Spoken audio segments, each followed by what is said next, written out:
Hello, friends, fiends, and fellow YouTubers, and welcome to episode 734 of the Daily Comic and Collectible.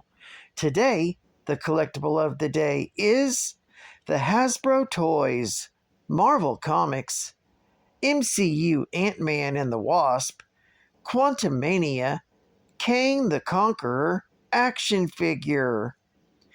Kang, a fearsome warlord with a mysterious past, has conquered the quantum realm and rules over all citizens with a brutal, totalitarian hand.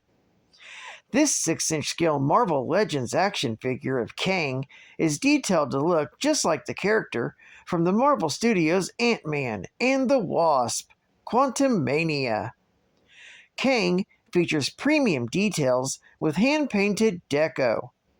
Also features premium articulation for added movement in posing and displaying in your Marvel collection, featuring posable head, arms, and legs. This 1/12 scale figure also includes 3 extra accessories, 1 pair of interchangeable hands, and 2 Build-A-Figure pieces for the giant-sized Cassie Lang. Collect the set to create your own giant Cassie Lang action figure. This Kang the Conqueror was released in 2023 by Hasbro Toys. Now, the comic of the day is The Avengers, Volume 1, issue number 131, with a cover date of January 1975, but was released in October of 1974, with story by Steve Englehart, art by Sal Buscema, and cover by Gil Kane. This issue is titled A Quiet Half Hour in Saigon.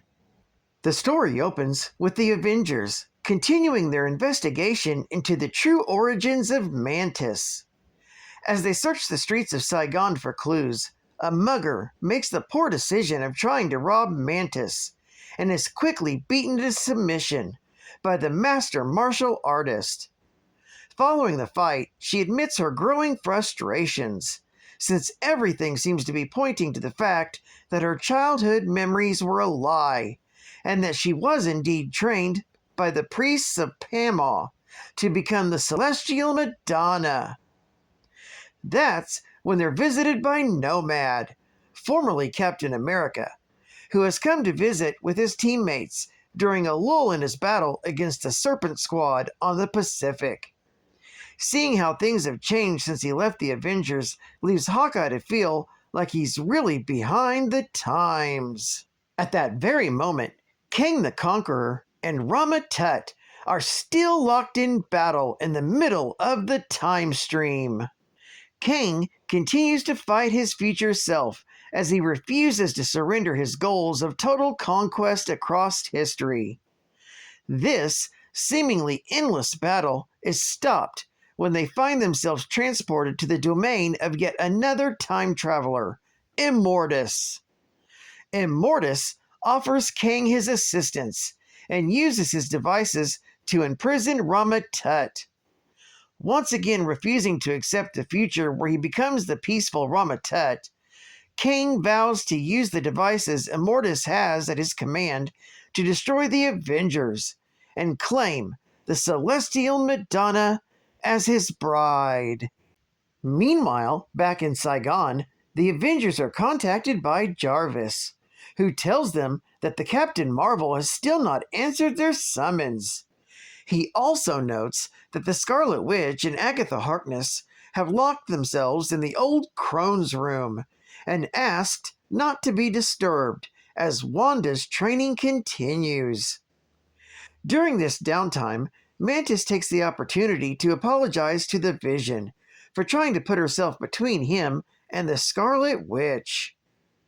The Vision tells her that there's no reason to apologize, but Mantis feels she needs to, as her life is on the cusp of a major change, one that may not make her happy as she used to be.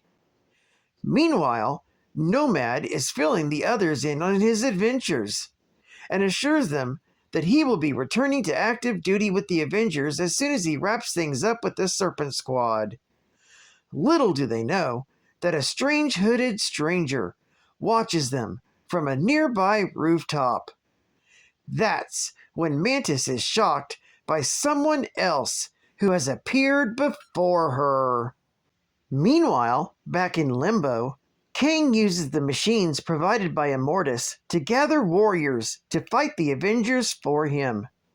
He opts to select those who have died in the past to be his minions. First, from the year 1898, he summons the Frankenstein monster. From a few years in the past, Kang also summons Wonder Man, who was created to destroy the original Avengers. From the year 1954, he summons forth the original android Human Torch. From a few months ago, he calls up the martial artist known as Midnight. This is followed by the Flying Dutchman, also known as the Ghost. Lastly, he summons one of the Captain America's greatest foes, the Nazi scientist known as Baron Zemo. Kang then dubs his new army as the Legion of the Unliving.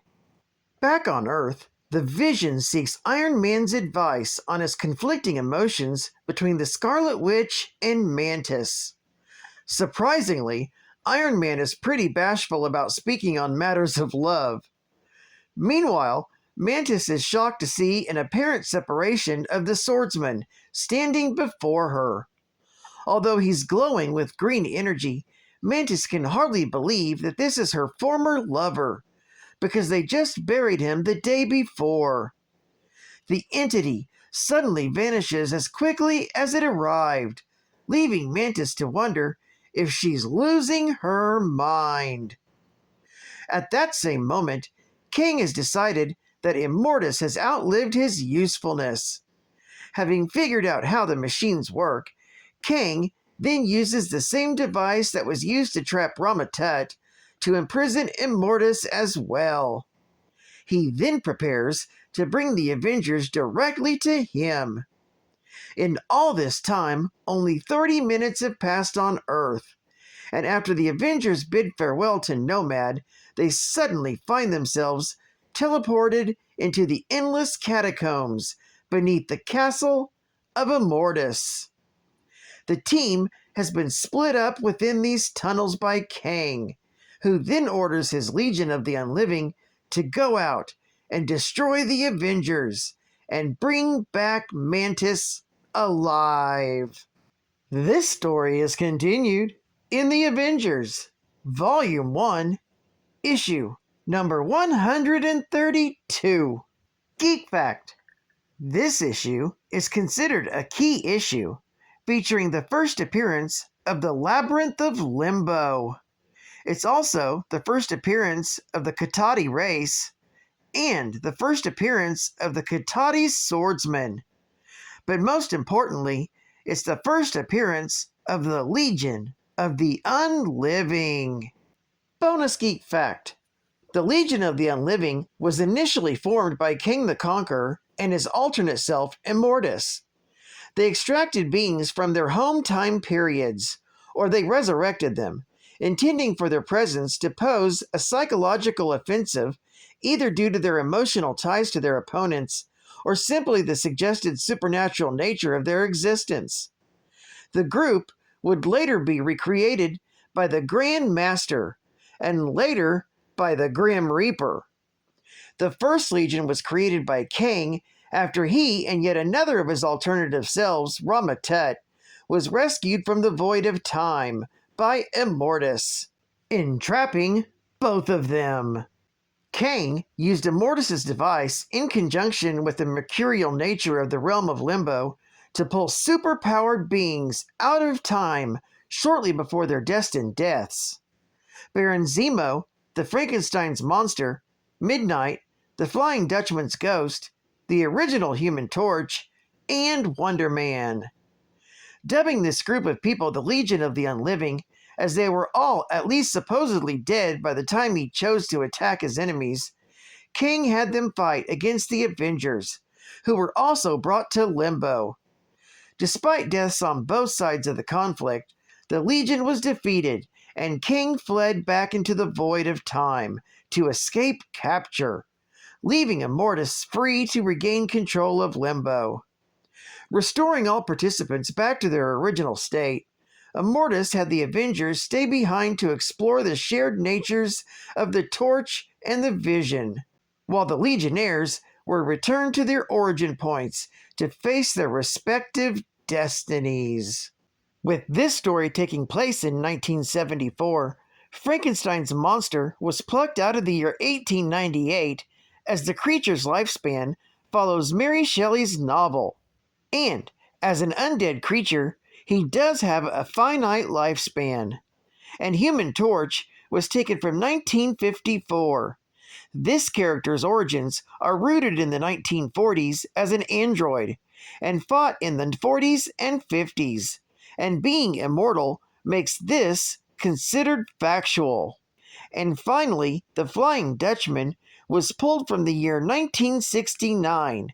His death occurred in Silver Surfer, issue number 9, from July of 1969.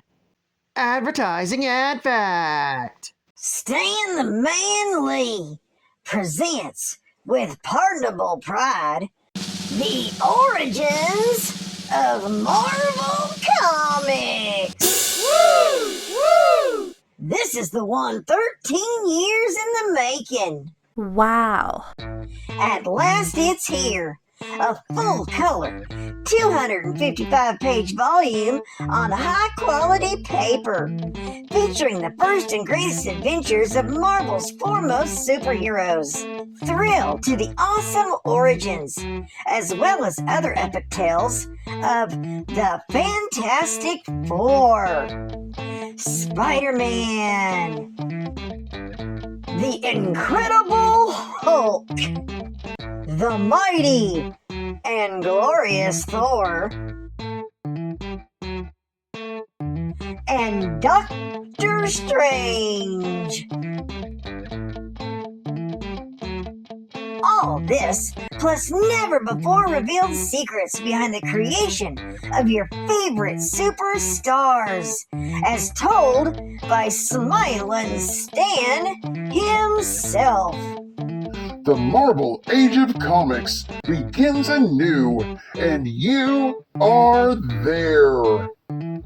Receive your copy in cloth for $9.95 or in paper for $5.95. Only from Marvel. Alright now, come on, Spin. Let's talk about facts, baby. Let's talk about Storm or Speed. Let's talk about all the good guys and the bad guys there may be. Let's talk about facts. Let's talk geek facts. Let's talk about facts. It's the final geek fact. Nathaniel Richards, a 31st century scholar and descendant of Reed Richards' time-traveling father Nathaniel, becomes fascinated with history and discovers the time-traveling technology created by Victor Von Doom, another possible ancestor of his. He then travels back in time to ancient Egypt aboard a sphinx-shaped time ship and reinvents himself as Pharaoh Rama-Tut, with plans to claim Aben Sur, the mutant destined to become Apocalypse, as his heir. The Pharaoh's rule is cut short when he's defeated by the time-displaced Fantastic Four. An embittered Nathaniel Richards travels back to the 20th century, where he meets Dr. Doom, who he believes might be his ancestor. He later designs an armor based on Doom's and calls himself the Scarlet Centurion. He then pits the Avengers team against alternate reality counterparts. He plans to dispose of all of them, but the Avengers manage to force him from the timeline, where a divergent version of him becomes Victorex Prime, arch-enemy of the Squadron Supreme. Nathaniel then tries to return to the 31st century, but overshoots by 1,000 years, discovering that humanity has ruined the Earth through endless conflict, using advanced weapons they no longer understand. He finds it simple to conquer the planet, expanding his dominion throughout the galaxy, and reinvents himself as Kang the Conqueror. However, this future world is dying, and so he decides to take over an earlier, more fertile Earth, the present Earth. Well, I'd like to thank you for joining me for another Daily Comic and Collectible, and I hope to see you again Tuesday. This is Cut Fan Comics Man, and I'll catch you on the flip, baby. Over and out.